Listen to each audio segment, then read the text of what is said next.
Chers amis, bon matin. J'espère que vous allez bien, que vous avez passé une belle fin de semaine. Alors, ça me fait plaisir encore ce matin d'être avec vous pour vous partager mes humbles réflexions concernant la parole de Dieu de ce jour. Prions. Dieu qui veut habiter les cœurs droits et sincères, donne-nous de vivre selon ta grâce. Alors tu pourras venir en nous pour y faire ta demeure. Par Jésus le Christ, notre Seigneur. Amen. Proclamation de la bonne nouvelle de Jésus-Christ selon saint Matthieu. En ce temps-là, voyant les foules, Jésus gravit la montagne. Il s'assit et ses disciples s'approchèrent de lui. Alors, ouvrant la bouche, il les enseignait. Il disait, « Heureux les pauvres de cœur, car le royaume des cieux est à eux. Heureux ceux qui pleurent, car ils seront consolés. Heureux les doux, car ils recevront la terre en héritage. Heureux ceux qui ont faim et soif de la justice, car ils seront rassasiés. Heureux les miséricordieux, car ils obtiendront miséricorde. Heureux les cœurs purs, car ils verront Dieu. Heureux les artisans de paix, car ils seront appelés fils de Dieu. Heureux ceux qui sont persécutés pour la justice, car le royaume des cieux est à eux. Heureux êtes-vous si l'on vous insulte, si l'on vous persécute, et si l'on dit faussement toutes sortes de mal contre vous à cause de moi. Réjouissez-vous, soyez dans l'allégresse, car votre récompense est grande dans les cieux. C'est ainsi qu'on a persécuté les prophètes qui vous ont précédés. Acclamons la parole de Dieu. Chers amis, hier, dimanche, nous fêtions la fête de la Sainte Trinité, qui nous présentait l'union parfaite entre le Père, le Fils et l'Esprit. Un Dieu unique en communion parfaite avec le Fils et l'Esprit. C'est ce que signifie le signe de la croix qui rassemble tous les chrétiens. Un jour, lorsque je faisais une catéchèse pour la confirmation, une jeune fille m'explique le signe de la croix de la manière suivante. Dieu, c'est le Père. Jésus, c'est le Fils qui nous donne sa vie par amour pour nous. L'Esprit Saint, c'est ce qui nous permet, ce qui nous aide à aimer à la manière de Jésus. Bref, on ne peut parler de la Sainte Trinité sans parler de Dieu. Dieu qui donne son Fils unique par amour. Jésus qui donne sa vie par amour et qui nous donne l'Esprit par amour.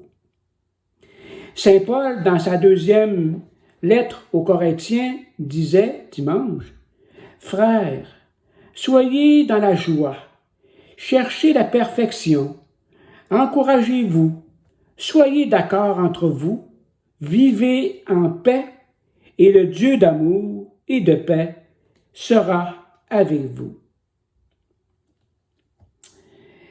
Mais comment faire un lien avec l'Évangile de ce lundi? Le pape François disait, « Les béatitudes nous présentent un chemin de perfection qui mène à la sainteté. C'est la carte d'identité de tout chrétien. Il faut y travailler à tous les jours avec l'aide du Seigneur. » Les béatitudes nous présentent donc ce qui construit le bonheur et la joie à la manière de Jésus. Le chemin que je dois suivre pour construire le royaume.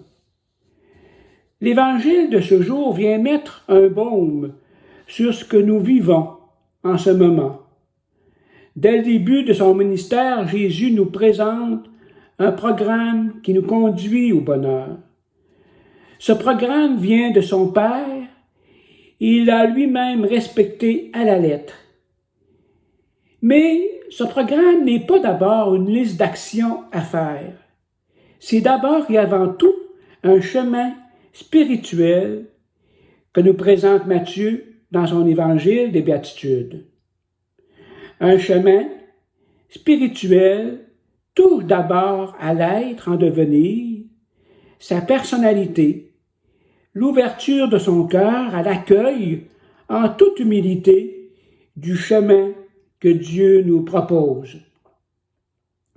Ce n'est pas la première fois que nous lisons les Béatitudes telles que présentées par Matthieu, et même celle de Luc. Le danger, c'est de penser que nous avons tous compris ce qu'il y en est sans trop creuser davantage à l'intérieur pour en y découvrir leur sens pour chacun de nous aujourd'hui. La période de confinement que nous vivons, il me semble, est une bonne occasion de prendre le temps d'approfondir chacune de ces béatitudes et voir comment elles s'appliquent dans ma vie pour que je devienne un meilleur chrétien. Les béatitudes nous présentent une sorte d'autoportrait de Jésus en décrivant certains traits de sa personnalité. Sa discrétion. Jésus ne voulait pas faire de sensationnalisme en faisant des miracles. Il ne voulait pas faire un show pour épater le monde. Il le faisait en toute discrétion. Son humilité. Jésus ne parle jamais de lui, et pourtant, toutes les pages de l'Évangile nous décrivent son visage et contribuent à nous le faire connaître. Jésus a toujours parlé au nom de son Père. Matthieu, dans son discours sur la montagne, rassemble des paroles de Jésus et y présente une sorte de charte de l'existence chrétienne. Croire au Christ ressuscité, vivre avec lui une rencontre intime où nous sentons de l'intérieur l'amour infini de Dieu, pour moi, qui amène un nouveau style de vie. Les béatitudes que nous présente Matthieu sont un sommet de la vie morale et spirituelle avec une double dimension de disponibilité, d'action concrète. Et dans ces deux dimensions, il y a le mot « don », le don de sa vie. Le mot central est celui de justice. La justice est un élément essentiel pour la dignité de tout être humain, peu importe sa race, son sexe, sa religion, le respect des différences. Tous ont droit de vivre dans des conditions favorables et être traités avec respect et compassion. Vous avez vu comme moi les événements de cette semaine aux États-Unis. Quelle tristesse de voir un homme mourir de la façon dont il est mort. Quelle douleur pour les proches de George Floyd et de toute la communauté. Chercher la justice ou avoir faim et soif de justice signifie répondre à l'idéal de perfection proposé par Jésus et qui constitue le devoir pour tout chrétien. Elle devient pour lui un appel à suivre Jésus avec une manière d'être et des gestes concrets pour préparer, dis-je, le royaume. On pourrait classer les béatitudes de la manière suivante. 4 qui nous semblent un petit peu plus positives. Être doux, humble, être miséricordieux, c'est-à-dire plein d'amour, et avoir le cœur pur. La pureté du cœur, c'est le centre de notre vie. Ce à partir de quoi on décide et oriente toute notre vie. Procurer la paix. Dieu est une source de paix pour celui qui lui demande, d'abord pour soi. Si on n'a pas la paix en nous, comment pouvons-nous la donner aux autres? Mais aussi pour vouloir la donner aux autres. Ces 4 béatitudes nous indiquent le chemin de l'Évangile.